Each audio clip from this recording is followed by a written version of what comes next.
এমন দেশটি কোথাও খুঁজে পাবে না কো তুমি, সকল দেশের রানী সে তো আমার জন্মভূমি।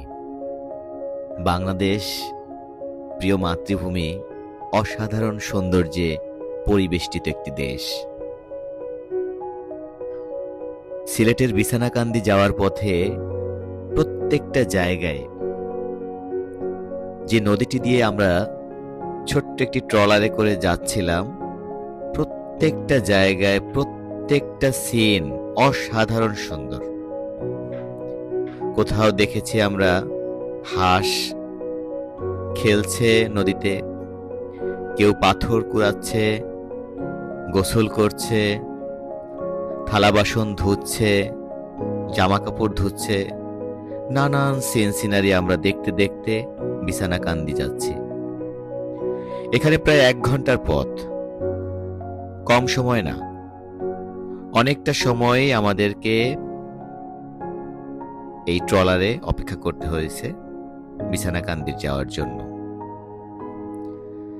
নদীতে খুব বেশি পানি ছিল না, মাঝে মাঝে এই নৌকাটা আটকে যাচ্ছিল। এই ইঞ্জিন চালিত নৌকাটা খুব বেশি বড় না, তারপরেও পানির অবস্থাটা এতই কম, মাঝে মাঝেই এটাকে ঠেলে নেওয়ার চেষ্টা করছিল আমাদের এই ট্রলারের দায়িত্বে যে আছেন উনি।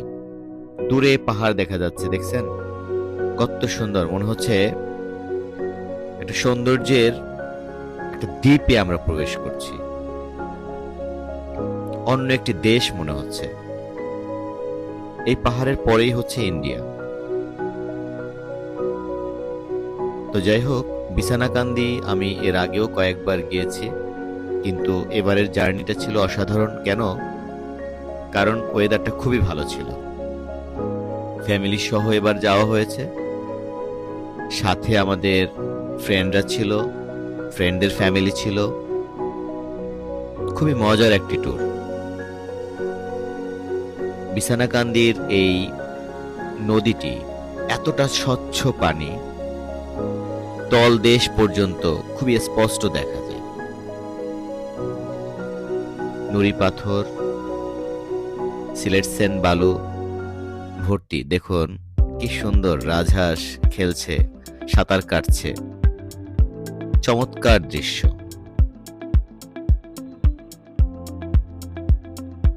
আরো অনেক কিছু সামনে দেখা যাবে, অনেক সুন্দর সুন্দর জায়গা দেখা যাবে।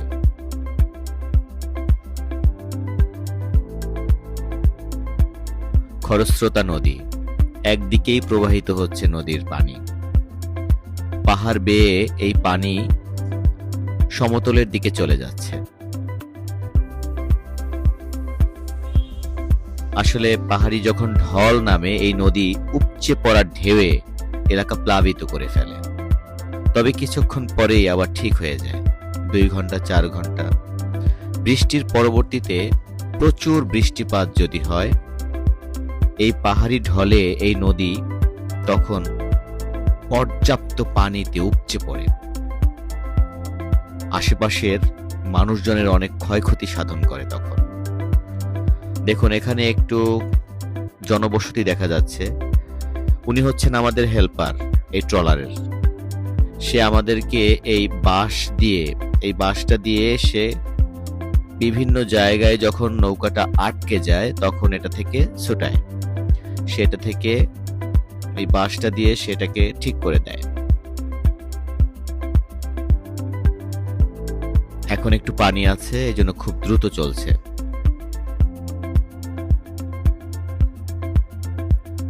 ভালো লাগার মতো, অসাধারণ সৌন্দর্য উপভোগ করার মতো একটি জায়গা বিছানাকান্দি। আপনারা যদি সময় পান যাবেন, নিঃসন্দেহে ভালো লাগবে। আর এইসব সিচুয়েশনে ফ্রেন্ডসদের সাথে অথবা ফ্যামিলি না নিয়ে গেলে কখনো এনজয় করতে পারবেন না। সিলেটে গেলে পরে সবকিছুই ভালো লাগে। সবচেয়ে বেশি ভালো লাগে গরুর মাংস, খুবই সস্তা, ঢাকার তুলনায় অনেকটাই সস্তা। মাছের দামটা তুলনামূলকভাবে একটু বেশি থাকে, খাবার দাবারের মান খারাপ না, মোটামুটি ভালোই। এই নৌকাগুলো রিপেয়ারিং এর জন্য উপরে তোলা হয়েছে। এই দেখেন এক কাকা ঝুড়িতে কিছু বিক্রি করার উদ্দেশ্যে নিয়ে গিয়েছিল সে হাটে, বিক্রি করা শেষ করে সে এখন বাসার দিকে যাচ্ছে। এই যে বাঁশ দিয়ে সে খুঁচিয়ে খুঁচিয়ে পানি লেভেলটা ঠিক রাখছে এবং ট্রলারটা সুন্দরভাবে চলতে সাহায্য করছে। আমাদের এখানে গুণ টানার একটা সিচুয়েশন ক্রিয়েট হয়েছিল, কিন্তু ওদের ট্রলারে ওইভাবে কোনো রশি ছিল না, যার জন্য সেভাবে করতে পারেনি। আমরা ওই যে সামনে ঘুরে ওই দিকে ওই যে পাহাড়ের ঢালটা, ওই ঢালের ওখানে যাব। অনেক দূর মনে হচ্ছে। দেখুন বেশ কিছু নৌকায় পাথর তুলছে। পাশেই আমাদের আরেকটি প্রতিবেশী নৌকা, ওনারাও যাচ্ছেন।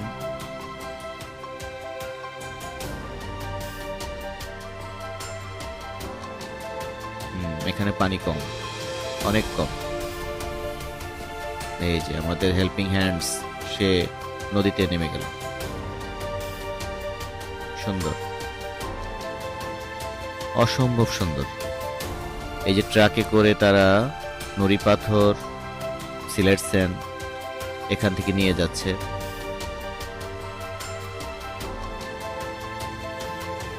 পাশে গবাদি পশুর বেশ কিছু চারণভূমি আমরা দেখতে পাচ্ছি। অসাধারণ সুন্দর, ছবির মতো সুন্দর।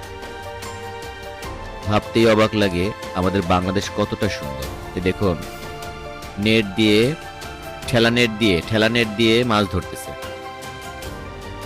এখানে মাছ পাওয়া যায়। মাছ ধরার দৃশ্য খুব একটা দেখি নাই আমরা, কিন্তু এই মাত্র দেখলাম।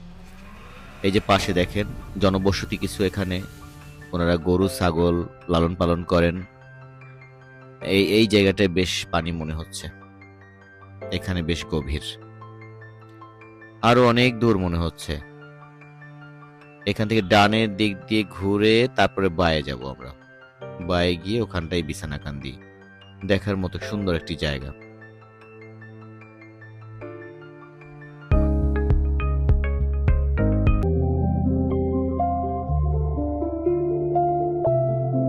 গাছগাছালিতে ভরপুর, চমৎকার দৃশ্য। সবচেয়ে মজার ব্যাপার কি, এই নদীর পানিটা এতটা স্বচ্ছ, ক্রিস্টাল ক্লিয়ার যেটাকে বলে, একদম শেষ পর্যন্ত দেখা যায়। 4 ফিট, 8 ফিট, 10 ফিট, যাই গভীর হোক না কেন, সমস্তটাই মনে হয় যেন একরকমের গভীর এবং খুব কাছে মনে হয়। কিন্তু সেখানে পা ডুবালেই বোঝা যায় যে কতটা গভীর। একদম নিচ পর্যন্ত দেখা যায়, তো আন্দাজ করা যায় না যে কতটুকু গভীর। স্বচ্ছ বালুময় সুন্দর পরিবেশ। বিছানাকান্দিতে খুব ভালো শুটকি ভর্তা পাওয়া যায় আর হাঁসের মাংস পাওয়া যায়। দেখি রিজিকে যদি থাকে ইনশাল্লাহ খাবো।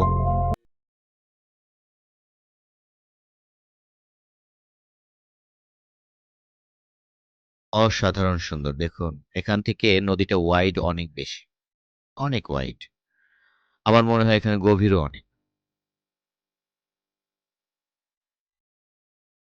পাশেই অনেক নৌকা দেখা যাচ্ছে। আজকে ভিড় কম, অনেক কম। আশেপাশে ভোলাগঞ্জ যখন গিয়েছিলাম, আপনারা এর আগের ভিডিওতে দেখবেন, ভোলাগঞ্জে যে ভিড়টা ছিল, প্রচুর পরিমাণে এই ট্রলারগুলো, এই যে ইঞ্জিন চালিত নৌকাগুলো, যে ভিড়, যে তাণ্ডব তাদের, মনে হচ্ছিল তুফান, ঝড় বইতেছে এমন অবস্থা হয়েছিল। যাই হোক, কিন্তু সেই জায়গাটা নাই, একদম শান্ত। দেখুন কি পরিমাণ গরু ছাগল বাঁধা এখানে, তার মানে হচ্ছে এখানে জনবসতি অনেক। তারা এখানে গরু ছাগল লালন পালন করেন, এটাও তাদের একটা আয়ের উৎস, এগুলো বিক্রি করেন। এবং এত সুন্দর চারণভূমি থাকলে কেনই বা তারা লালন পালন করবেন না? তাদের তো খরচ খুবই সীমিত, বা কখনো কখনো খরচ নাই বললেই চলে। হিউজ পরিমাণে গরু ছাগল এখানে দেখছি আমরা। আর সিলেটে তুলনামূলকভাবে তো আমি আগেই বললাম গরুর মাংসের দাম অনেকটাই কম। ঢাকার তুলনায় আমার মনে হয় টু থার্ড। ঢাকায় যদি 850 টাকা কেজি হয়, সিলেটে আমার মনে হয় 600 বা 650 টাকা কেজি হতে পারে। কারণ হচ্ছে আমি রেস্টুরেন্টে খাওয়ায় যখন আমরা গরুর মাংস খেলাম তখন এর পরিমাণ প্লাস দাম দেখে আমি বুঝতে পারছি যে এটার দাম অনেকটাই কম। বলতে বলতে আমরা প্রায় কাছাকাছি বিছানাকান্দির। ওখানে একটা মসজিদ দেখা যাচ্ছে, সুন্দর পরিবেশ, অসাধারণ ভালো লাগলো। প্রায় আমরা আমাদের ডেস্টিনেশনের কাছাকাছি। কি চমৎকার দেখেন, মনে হচ্ছে ছবির মতো সুন্দর, একদম অসাধারণ। পাহাড় আর পাহাড়, কতগুলো পাহাড়, মনে হয় যেন শত শত পাহাড় একটা আরেকটার সাথে ধাপে ধাপে মিলে আছে। অনেকগুলো পাহাড় এবং অনেক উঁচু। যতটা নিচু মনে হয় ততটা না, অনেক উঁচু। যাই হোক, আমরা সেই সুন্দর 1 ঘন্টা 20 মিনিটের ট্রলার জার্নি শেষ করে আমাদের ডেস্টিনেশনে চলে আসলাম। জার্নিটা বেশ ভালো ছিল।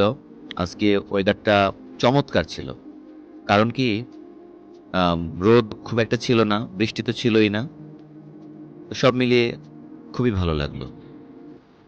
1 ঘন্টা, সোয়া 1 ঘন্টার একটা জার্নি, খুব বেশি রৌদ্রোজ্জ্বল আবহাওয়া হলে বা বেশি বৃষ্টিপাত হলে অতটা উপভোগ্য মনে হতো না।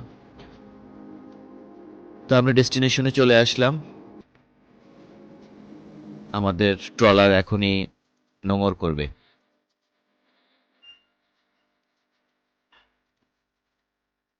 আপনারা সময় পেলে আসবেন। ওই যে দূরে একটা দোকানের মতো দেখা যাচ্ছে, ওটা একটা রেস্টুরেন্ট, ভাসমান রেস্টুরেন্ট। ওখানেই আল্লাহ যদি খাওয়ান আমরা খাবো ইনশাল্লাহ দুপুরের খাবার। সবাই ভালো থাকবেন, সুস্থ থাকবেন। সবার জন্য দোয়া, প্রার্থনা, আশীর্বাদ। সময় পেলে সৌন্দর্য অবলোকনের